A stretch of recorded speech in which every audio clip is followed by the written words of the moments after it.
Welcome everyone, and thank you very much for making this time for the Part 5 Cloud Connectivity webinar. It's our privilege to have you all today. This is, of course, our fifth webinar of OPC UA Inside Out series, and followed after this, we have one last part of this series. In case if you have missed any of these or would like to recap, all the recordings are uploaded in our YouTube channel. Simply search for Utunga in your YouTube search bar, and the first link you see is us. My name is Zishan and I take care of digital marketing here at Utunga. In today's webinar, we'll learn about the key role of OPCUA in IoT and followed by a demonstration. Before we get started, I would take a couple of minutes to introduce Utunga. Next slide. We are an industrial software and hardware service company partnering closely with OEMs in the industrial world to build products and solutions from concept all the way through the life cycle of the product, be it enabling field devices to communicate with the other systems and in an interoperable manner, or add digital layer to purely mechanical or non-mechanical devices, or building configuration or calibration software, or highly sophisticated software and hardware systems. We leverage our rich pool of engineers to co-build products and solutions with our customers. We offer services in application development, embedded devices, embedded services, IoT, and verification and validation. Our services are targeted to OEMs and end industries in process, factory, power domains. Next slide. These are the few consortiums we closely associate and work with on connectivity and protocols. Device connectivity is the bedrock of industrial application, and that's how we started as a company about 13 years ago. That is connecting field devices or assets to hardware and software systems up the value chain. Our association with these consortiums, and importantly, the OPC Foundation is rooted in our commitment to help our customers build industrial systems. Next slide. So with that, let me introduce our speakers for today. Srivatsa is a seasoned enterprise architect, engineering lead, and also an entrepreneur with total of 22 years of experience in various startups and established corporates. His interest areas are industrial IoT, in digital transformation, artificial intelligence, ML algorithms, cloud and connectivity, cloud and analytics. Srivatsa has rich expertise in software architecture, delivery, product management, telecom, network management, system integration, OSS, cloud, mobility, managed services, analytics, AI, and IIoT. Next slide. The second speaker of our webinar, Vagesh. Vagesh is an IoT specialist with an overall 7+ years of industrial automation and IoT domain, possessing a strong working knowledge on OPC UA and IIoT, has been instrumental in providing cloud solutions to various end industries. Vagesh is a key member of Utunga's IIoT platform, Javelin. Just before we start the webinar, few housekeeping points. The duration of the webinar is 60 minutes, which includes a demo as well. We will utilize the last 10 minutes of the session for Q&A segment. Please send in your questions using the Q&A icon in the left-hand side of your screen. The presentation slide and the recorded webinar video will be emailed to you post the webinar. Request you to click on full screen icon on your left-hand side of your screen to get a good view of the slides. Before I hand it over to Srivatsa, our first speaker of the day, a quick poll for 30 seconds. Request you to please provide your answers.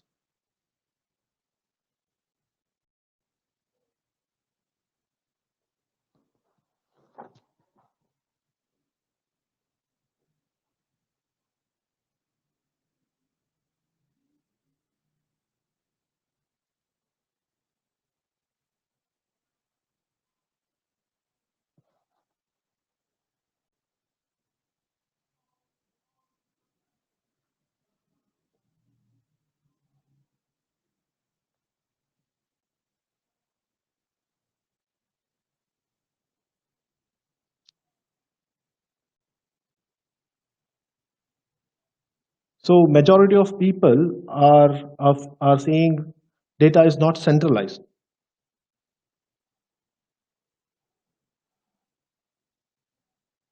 So with that, I would like to hand it over to Srivatsa.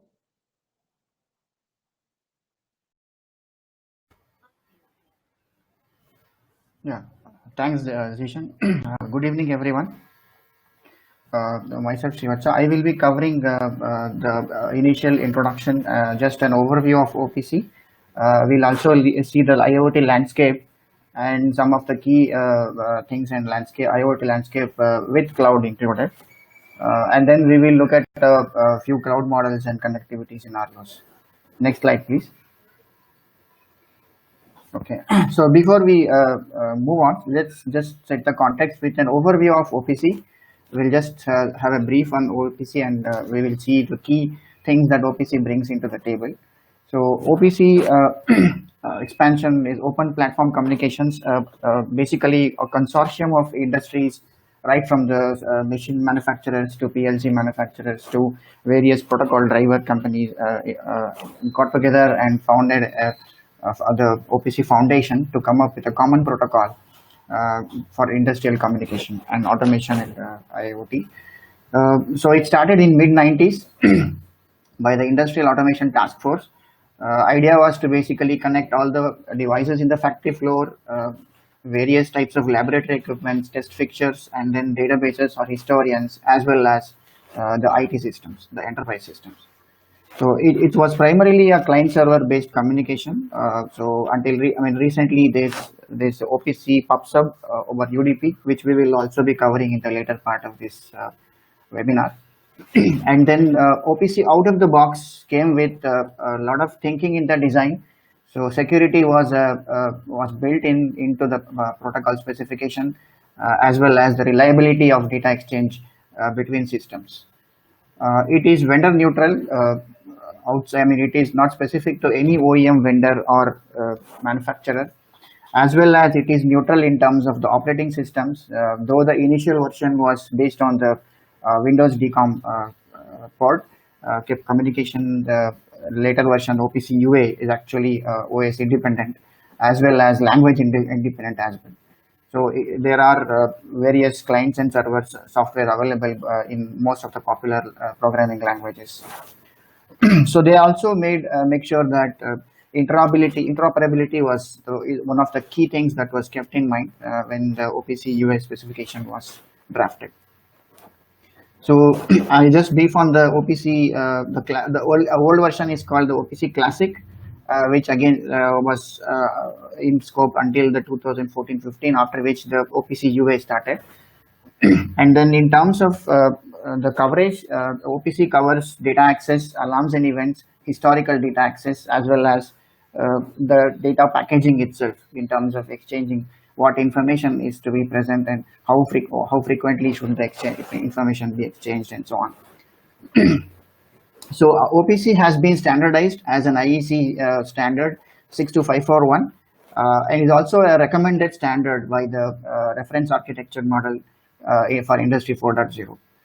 Okay, so in terms of just a brief on the 62541 spec, it actually covers, it is much more than just a communication protocol.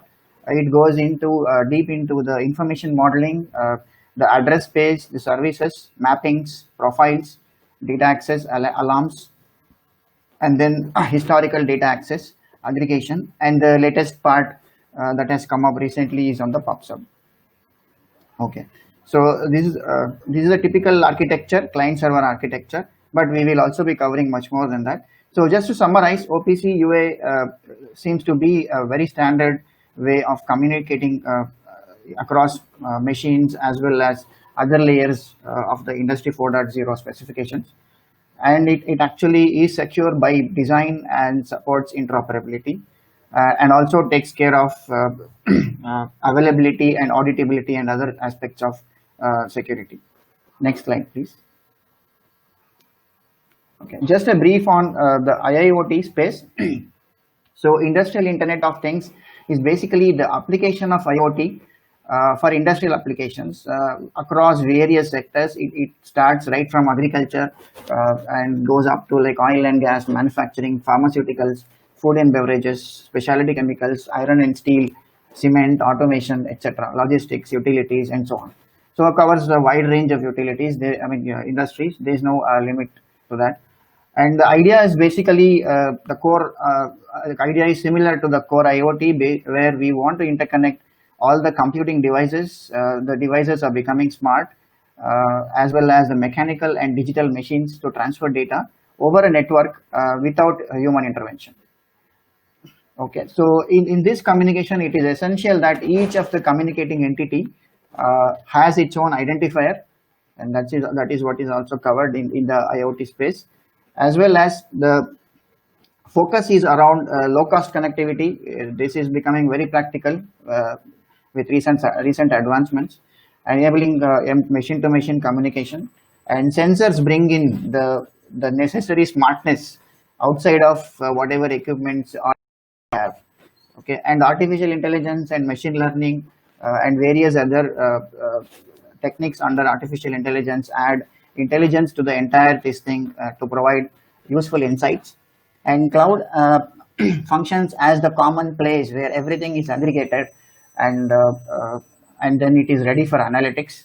And systems like big data enable analytics, because when the data is huge, when we have connected so many systems, the size of the data naturally becomes huge, and then technologies like big data will be required to manage such a huge data as well as do analytics on the data.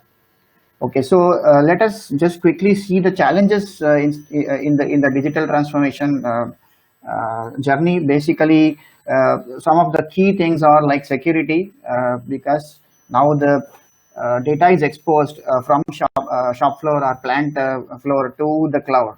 Earlier, these things were working in silos, and there was not much of a security concern. So when everything is interconnected, so data flows right from the plant to the enterprise via various cloud mechanisms, various networks, public or private.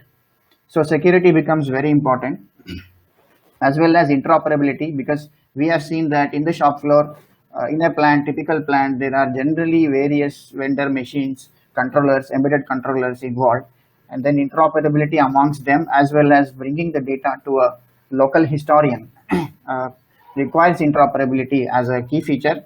And then when we have so much of data coming in from various types of devices, various layers, the challenge is basically there are different formats and different types of data. So data management again becomes a challenge, because there are different sources with different formats and things like that. And also legacy installations cannot be replaced for cost of this one, to keep the total cost of operations low. So they still need to be handled whether or not they are capable of the latest protocols.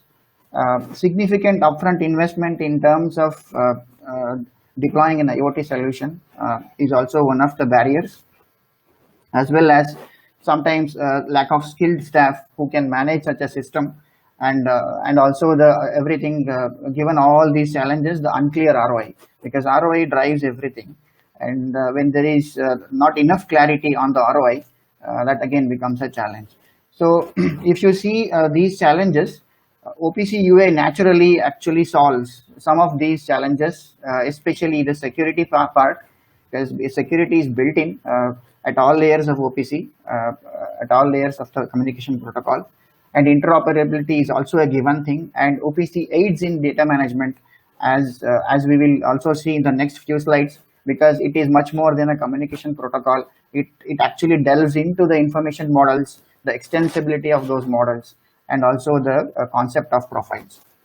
So, and other things like legacy installations, the upfront cost of infrastructure, and then the lack of skilled staff, all these things can be handled as a combination of an IoT platform that is customizable, flexible, and also can be deployed on a cloud and provided as a subscription model, so thereby moving out of the capex model, basically doing away with the initial investment, high investment required, and then utilizing the OPEX model where a low cost monthly or yearly or a quarterly subscription based pricing can be accommodated. Okay, so so if we just summarize, OPC seems to be solving some of these challenges, and a good IoT platform as well as a cloud migration can solve the other challenges. Next slide, please. Yeah, next slide, please.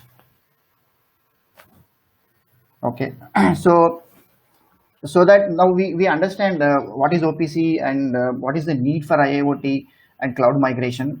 With that context, once you see that, so we have to know where to start, because as we see, there are a lot of variations in most of the plans, and it's not very straightforward to do a migration or even think of doing everything on OPC. So how do we start? Basically, fortunately there are a lot of reference models, a lot of references and case studies available both from the OPC Foundation as well as other organizations such as the ISA 95. So the ISA 95 is the key model in the industrial Internet of Things, which actually defines the entire interaction, the data passing from the shop floor, the level 1 layer to the level 4 enterprise layer in a neat way, and then this can be used as a reference model. Also ISA and OPC Foundation have worked together on coming up with a companion specification which adds the ISA 95 object model representation for equipment, personnel, material and assets as a reference that can be used in implementing this. So typically if you go from level 1 to level 4, the discrete and the process devices and the communication network is at the level 1, where devices, actuators, sensors, IOs, etc. are there. In the level 2, we have HMI systems and the SCADA systems. On the process industries, the DCS systems and the PLCs and the PACs.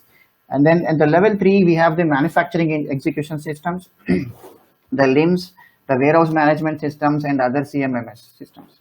So at the level 4, we have the business process information network, where ERP, the logistic systems and various other enterprise applications and systems are at that. So if this is just another view of looking at this overall network, the bottom layers are typically the operations technology or the automation technology as it is called, and the upper layers are more of an information technology suite.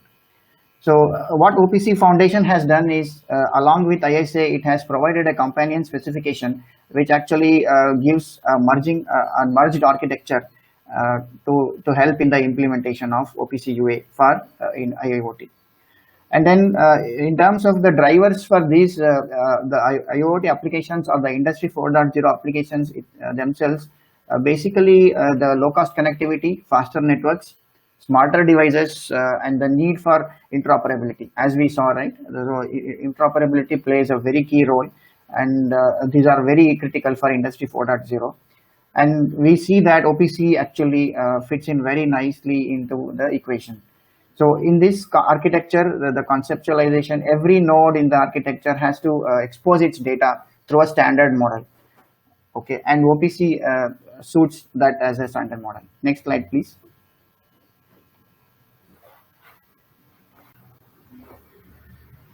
Okay, so OPC also has come up with a publish subscribe model, and more details will be covered on this in the subsequent part of the webinar. So essentially, it also means that OPC now provides the moving away from the traditional polling based protocols, which are not that efficient, and also the report on exception features. So basically that reduces the amount of data that has to pass from an OPC server to OPC client on the cloud. Okay, next slide, please. Okay, let us look at a couple of architectures based on the over entire stack, also with ISA reference model. So on the bottom, if you see, the shop floor equipments are there. Some of the equipments like the CNC machines, motors, PLCs are actually interconnected to some of these machines. Some of the machines may also have a direct communication in terms of the availability of Profinet or even OPC connectivity these days. OPC connectivity is also coming with some of the vendors.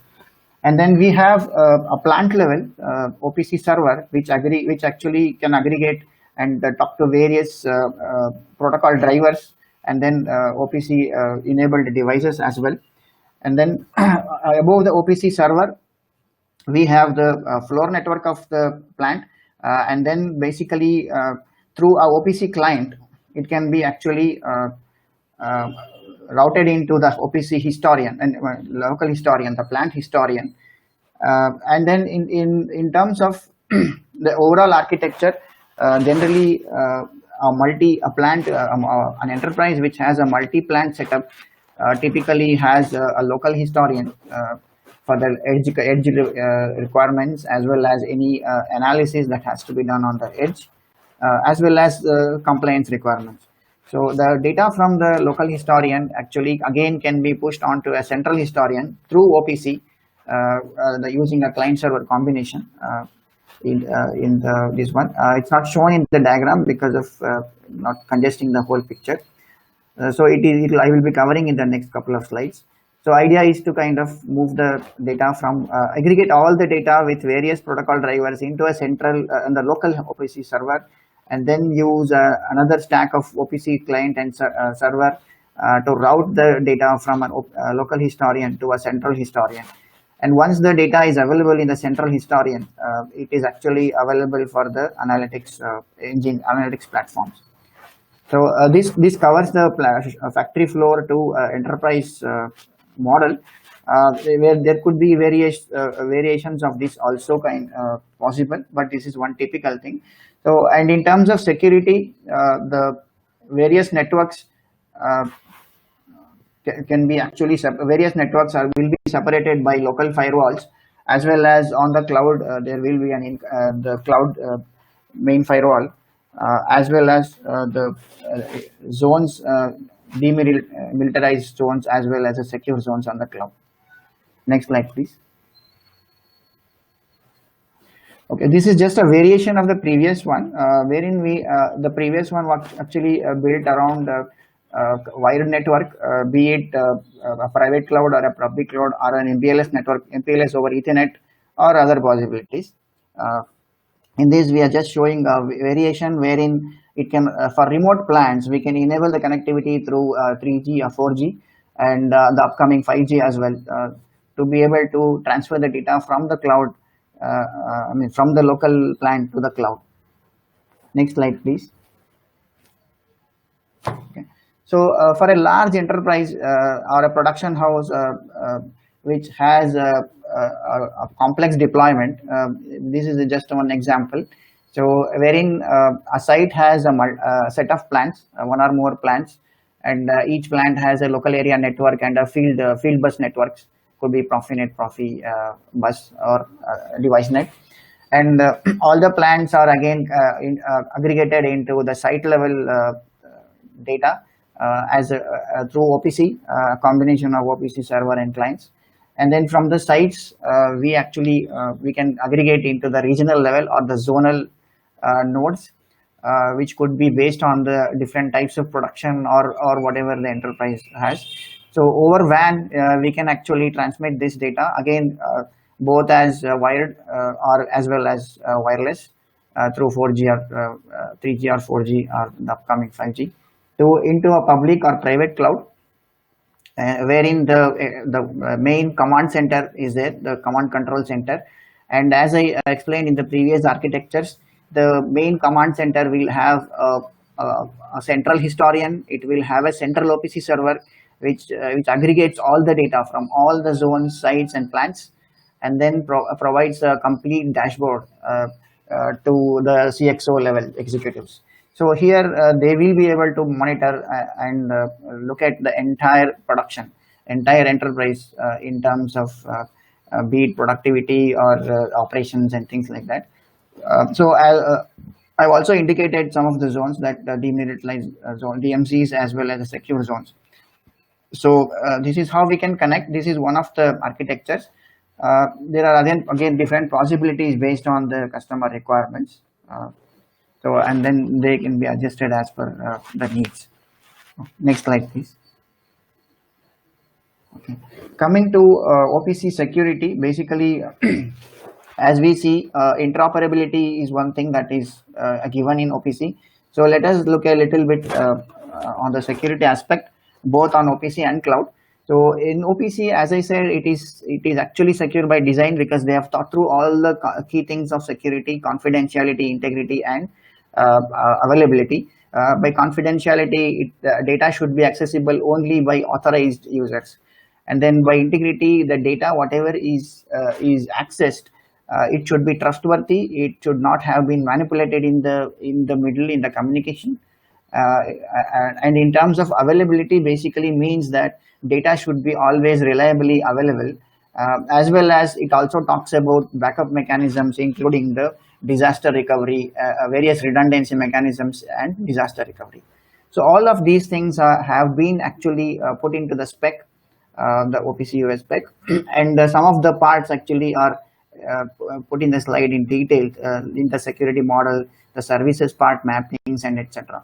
So again, OPC security covers all the layers of security. I will not be going deep into this part.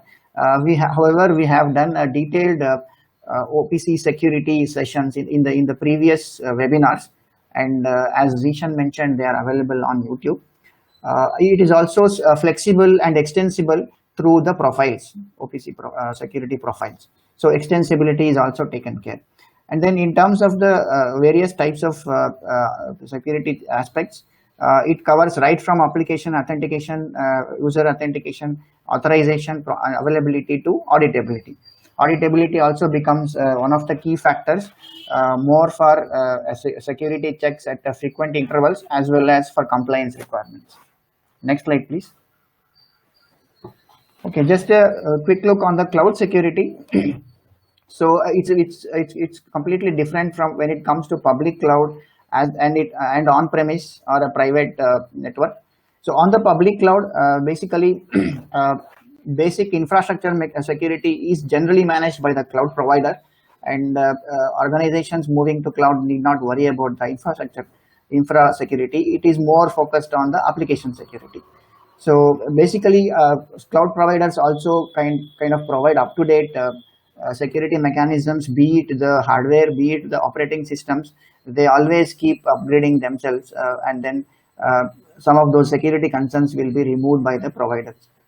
And then other advantages are basically security. The cost of security on cloud, public cloud, will be less compared to an on-premise solution, and also you will have the flexibility to scale quickly. Okay, and then the cloud part is more suitable for software as a service applications that actually generally don't store user confidential and sensitive data. Examples could be credit card information or some sensitive personal information. So applications other than that are pretty much straightforward on the cloud. But when there is sensitive data involved, that they require much more security layers in the application. And then application, as I said, application layer still lies with the companies hosting them. So the companies building applications and hosting on public cloud have to take care of the security from application point of view. And OPC UA, when we use OPC UA, it actually solves the messaging and the communication part. Okay, and it is actually not that flexible in terms of customization because the infrastructure is controlled by the provider. So on-prem, just comparing this to the on-prem, the ownership is local, and hence also the responsibility increases. So hardware as well as the OS have to be at the latest levels of security, be it the firmwares or the operating system patches, patch management, all those things become priority.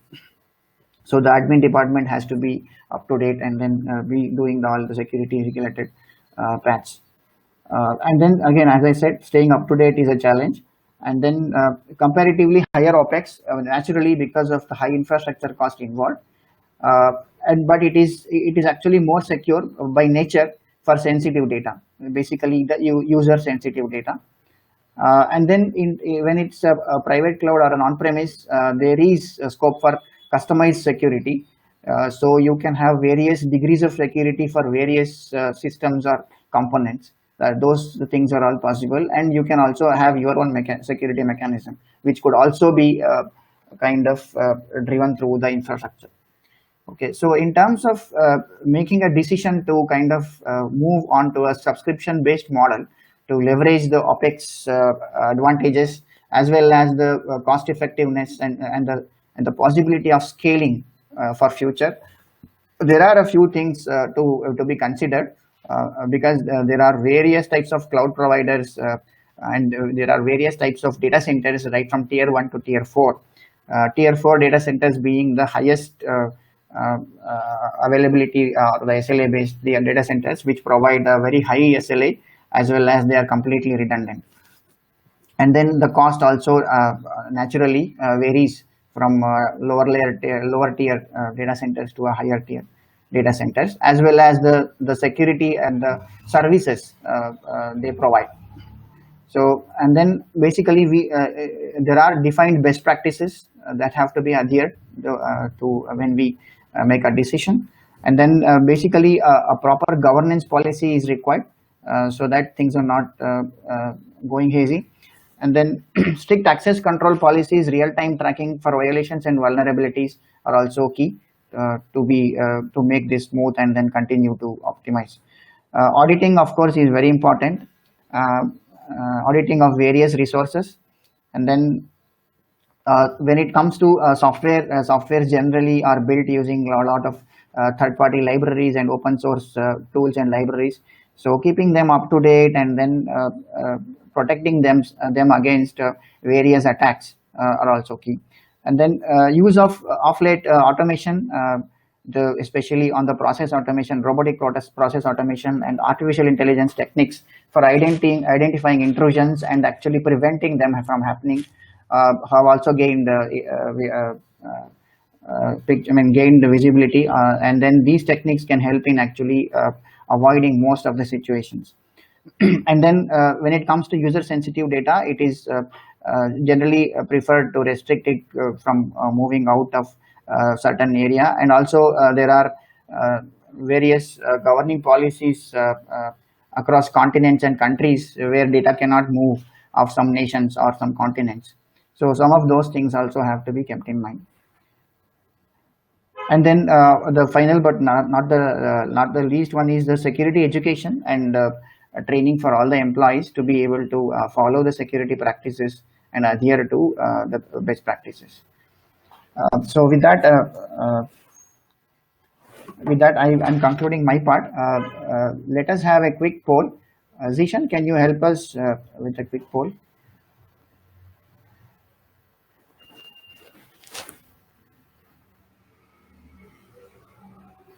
We'll pause for about 30 seconds.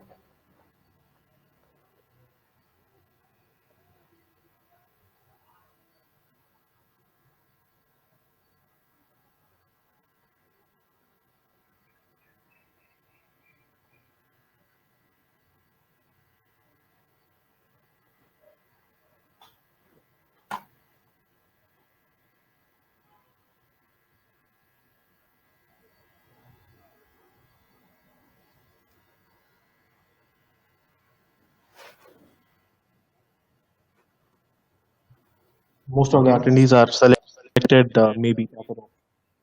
Yeah, a good combination of best way and maybe. Thanks for your feedback.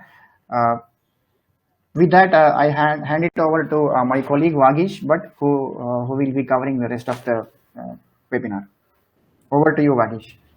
Yeah, thank you, Srivatsa. Hello, everyone.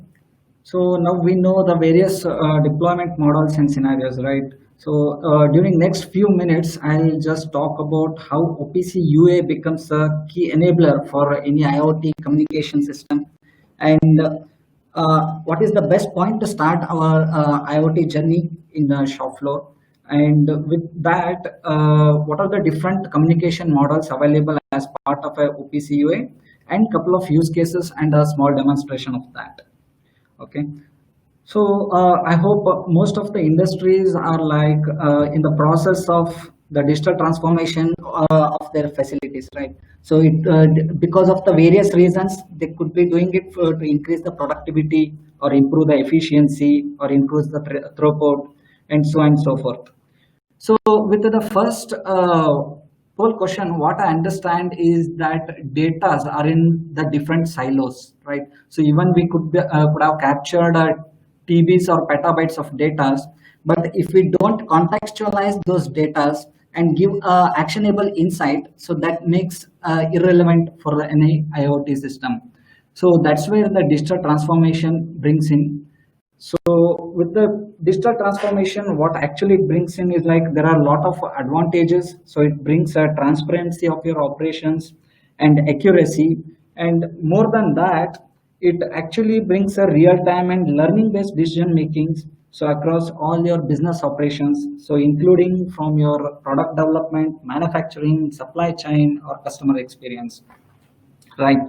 So if you want to start that journey, so in our factory shop floor or something, so what we have to, where we have to start is we have to start capturing the machine data and start contextualizing that data.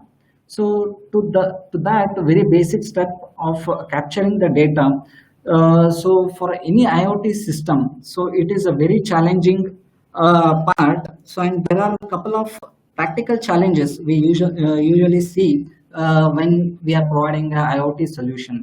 So the very basic thing, the first one is being the secure and standard data exchange between the devices and your cloud services, right? So this is a very basic challenge that we face when we provide an IoT solution. And there is one more, as Srivatsa was mentioning. So in generally, when we look at the factory floor, so there are n varieties of devices. There could be PLCs or actual controllers or any other different types of devices. Even the now, as Srivatsa told, devices are getting very smarter. So even we can directly communicate with those devices, right? So even that with that device, they may not be limited to a single protocol. So there could be a Modbus, or there could be a Profibus, HART, Ethernet IP, any such sort of protocols. And even sometimes what happens is a manufacturer specific proprietary protocol will also be there as part of that device. So we may have to crack that protocol to communicate with that device. So in all that scenarios, so how considering that scenario, okay, so how about bringing all this machine data under a single umbrella of OPC UA, right? So by that, the IoT system can just talk to the OPC UA server only. So irrespective of its underlying devices, whether it could be using any protocol, so the IoT system is being ignorant to that kind of a scenario. So it can just communicate with the OPC UA server being the single interface point of communication. So like this, so in this OPC UA will help you in the journey of digital transformation or Industry 4.0. Also, I would like to mention like reference architecture models for Industry 4.0 is also recommends. So OPC UA as the standard communication layer for the IoT solutions. Yeah. And let's see, so why only OPC UA and how it actually becomes a communication, what are its properties makes this as a communication enabler, right? So as we talked, so it is actually platform protocol independent, platform independent, so it can run on your Windows machine, Linux machine, anything, and also the protocol drivers available with it, so it is ready to communicate with any other external system. So by that way, so it actually solves the challenge of different vendor and manufacturer specific things, right? Yeah. So and also it provides a comprehensive information modeling. So OPC UA is built on the concept with the information modeling. So where you can define or you can represent devices as the objects and its properties and its values as the properties. And there are so many other information model attributes are also available, like events, alarms, and methods. All such sort of modeling is available as a part of OPC UA. So by that, we can actually represent an actual physical device in the OPC UA model. And also I would like to mention here, like, so in November 16, Industry 4.0 platform has published a checklist for classifying and advertising the products as a Industry 4.0 as a basic, ready, and full. That means to comply with any, if you want to tell your product as a Industry 4.0 communication enabled criteria, so then the lowest category of basic devices requires a product to be addressable over the network via the TCP or UDP, and also it should at least bear the information modeling system in it. So, and along with that, OPC UA Foundation is working with, as Srivatsa mentioned, so it is already started working with many of the consortiums to produce a technology specific information models. Next is once you enable your factory floor with the OPC UA or OPC server, so it becomes a one-time investment for you, because even if you want to change your IoT system with a different solution provider, or if you want to work with the multiple IoT system providers, so it becomes a single point of view, single point of interface for any IoT system to extract the data from the OPC UA. And yeah, in nowadays, the OPC UA is not limited on the your computers, so it is also getting embedded in the chips. So actually there is a use case already exhibited. So PLC open control manufacturers, actually what they have done is they have implemented OPC UA client function blocks. Okay, so with that they have enabled the communication between the other controllers, so that horizontal communication between the devices has been covered with with that. And also it can communicate with vertically. For example, if the ERP or your EMS system is OPC enabled and it has a method to fetch your production order, so that controller can even talk to that system and fetch the information and start the working. So in that way, it really provides an autonomous system for us. Okay, and if we look at the security point of view, so OPC UA has built-in transport level securities, so with the message signing capability, and also different security models and policies, so it actually prevents the message tampering and eavesdropping. And not only the transport level security, it is also covering the user level security. So with the user level security, it provides a username password security and certificate based authentication, and also tokens. So using those tokens, which is encrypted, which only then gives access to the person to the appropriate objects. And it also covers application level security. So the server and the client, if they mutually exchange the client certificate and server certificate, then it provides a mutual communication between the server and client. And also because of its scalability, as I mentioned, nowadays it is running on even the chip as well, and even it can run on any of the single board computer or multi-core computers. So it is highly scalable from the low-end device to the high-level devices. And adoption, yeah, of course. So many of the already in the industry, it is so much adopted that, so yeah, if it is OPC UA, so everybody can talk that. So in that way, so adoption is already there, so it should not be a problem for an IoT system. Then of course. So it gives independency from the physical transport medium. So the transport protocol as a key differentiator between the OPC UA and other IoT protocols. So now let me just talk few minutes about what are the different communication models are provided as part of an OPC UA. So this is the one, this is a traditional client server based architecture.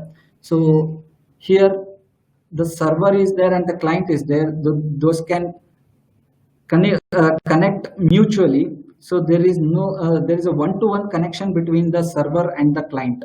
So using the various security modes and the security policies. So when you create, right? So if you want to get the data change from the server, so it becomes a subscription of the monitored items from the client. So the single subscription is created for each of the client. So and that client is only can see that particular data change. And how many clients gets added, so the resource consumption becomes heavier for the servers in this particular client server model. And how we can enable this particular model for the IoT system is, so we can put up a gateway there. So gateway is having a OPC UA client which can communicate with the OPC server, and on the as an uplink, so it can communicate with the cloud services. Okay, so this is one more model. So where there will be a publisher, so that is a OPC publisher who will be publishing its data change to the centralized broker, and there will be multiple subscribers who will be listening that data changes. So what happens in this case is it is basically like a broadcast style communication system. So whenever there is a data change, so publisher will broadcast its data change, and it will not remember that whatever the data is changed, it is just a fire and forget transportation layer. Then public subscription, yes. So why it is like, so whenever a publisher sends data change to the broker, so any topic, any subscriber that is listening to that particular topic will listen that message. So hence it becomes a public subscription. Because of this public subscription, as there is no direct connection between a publisher and subscriber, so it takes a low resource consumption. Even if the number of subscribers are getting added, it doesn't matter actually. And yeah, it's because of its low footprint, so it can be used on the chip manufacturing, and in fact many of the chip manufacturing companies are already incorporated this thing. In this client model, in this publisher subscriber model, how we can enable with the IoT system is like we can have a publisher, and we can have a subscriber in our gateway, so which can listen to the publish the messages from the publisher, and then it send it to the cloud or MQTT or AMQP, such kind of protocols. Yeah, so with that, now let me just tell you a few of the use cases. So using this architecture, right? If we take a production monitoring system in a discrete manufacturing, so what are the usual challenges? So in discrete manufacturing, we really come across is like inconsistent production quality and underutilization of the equipment and not meeting the production goals. So these are all the basic challenges we come across in any of the manufacturing plant, right? So with one of the example, I'll try to explain the solution for this. So here there are machines. So in this case, I'll take a CNC as a machine. So CNC being a machine, it is producing the parts and tools, such kind of things. So What in this case we are going to provide a solution is we have a OPC server that is communicating with the CNC controllers, okay, so which is actually getting the various parameters like operating time, good parts, bad parts, all such sort of things. So this has been OPC UA is connected to the machines and extracting those data, and we have put up a small gateway, so which is actually communicating with the OPC UA server. Then that gateway is publishing the whatever the data extracted from the OPC UA server to the cloud platform or MQTT or REST API or such things. So once it is transferred to the IoT platform, so the IoT platform does all the data cleansing and all such things, then it will process that data and it will provide actionable insights. So, and it provides a live monitoring of the OEE and all such sort of things.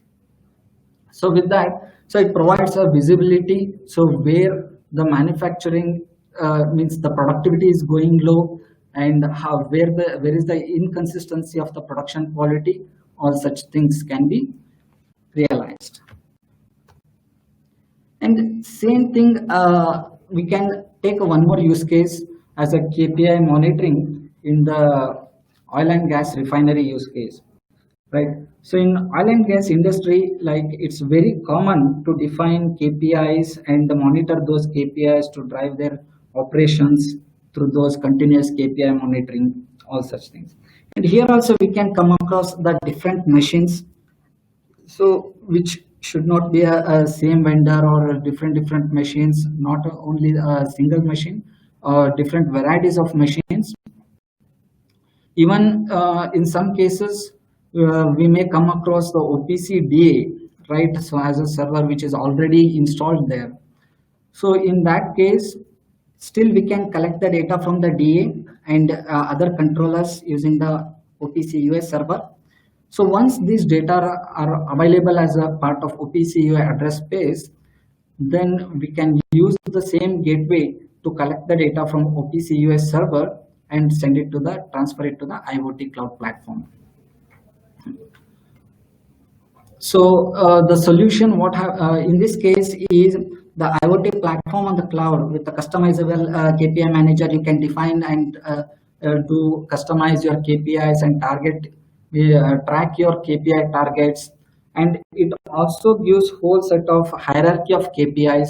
So right from the CXO level to the device levels, right?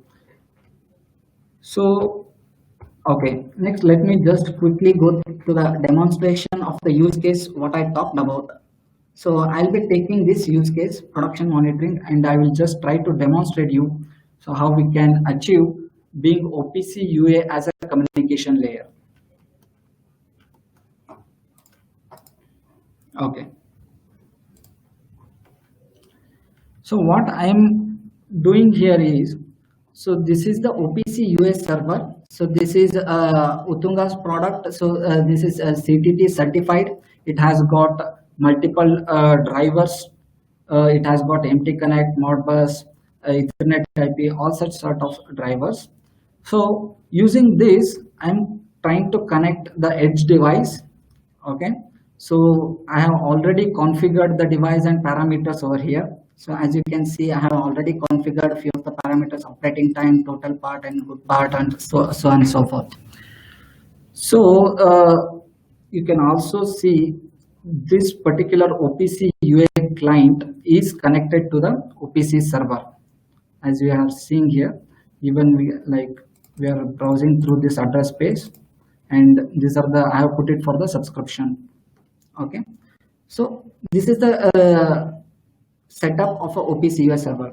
Now what I'm doing is I'm using one edge software. So this is Utunga's edge software.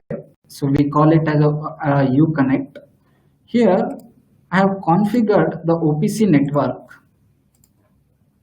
Okay, it is communicating with OPC server, whatever I have shown now.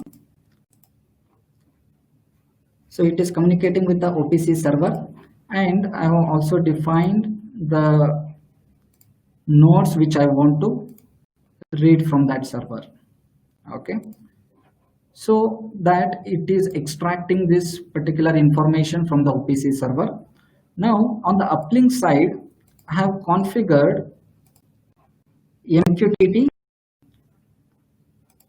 to an MQTT broker. So whatever the data I am receiving from the OPC server, it is getting sent to the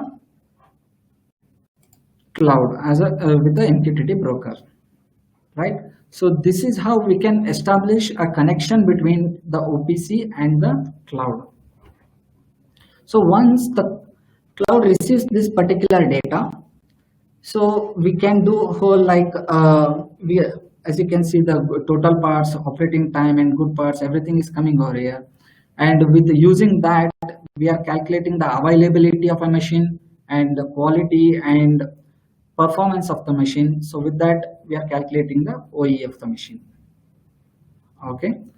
So this is how what I now covered is like whole set of extracting the data from your machine, how it is getting connected with the cloud, right? Thank you. So this completes the demonstration of OPC based IoT solution.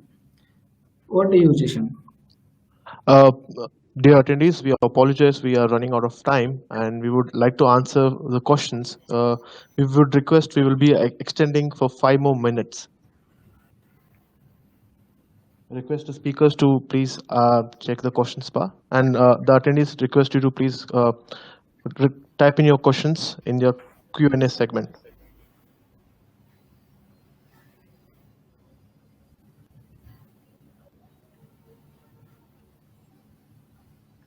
Okay, so I'll I'll take a few questions, couple of questions.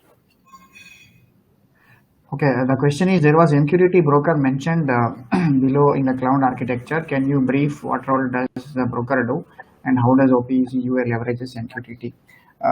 Yeah, as Vagish had covered the thing that basically on the cloud, typically the protocol, the communication happens through MQTT. OPC UA by itself, though it actually mentions about the PubSub model, but it doesn't, I mean, PubSub again is over either MQTT or AMQP. So that's where the MQTT comes into picture. Okay. The next question is, can you share the link to access the checklist as mentioned used to evaluate the Industry 4.0 communication ready? So Vagish, would you like to take up that? Yeah, definitely we will share that link. Okay.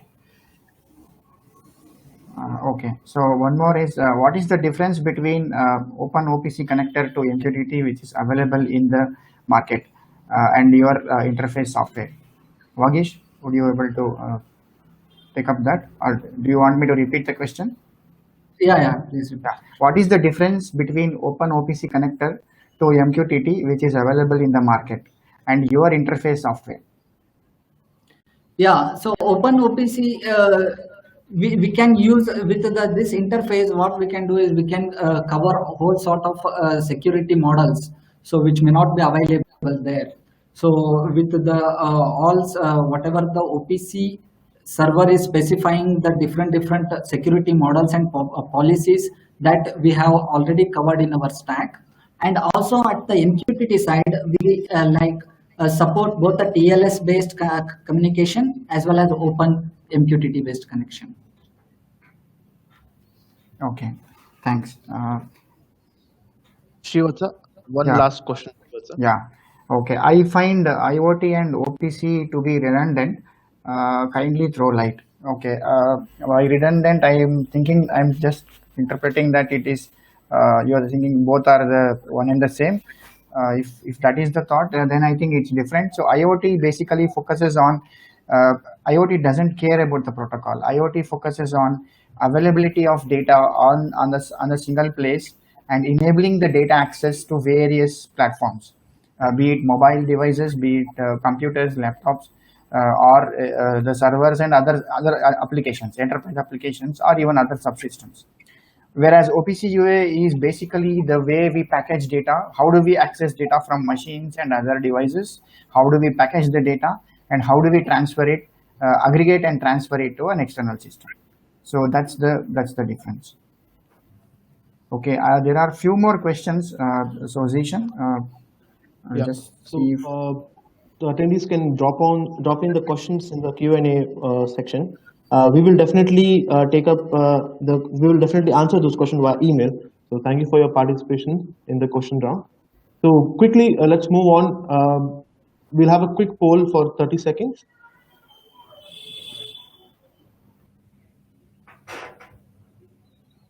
Request the attendees to please provide your answers.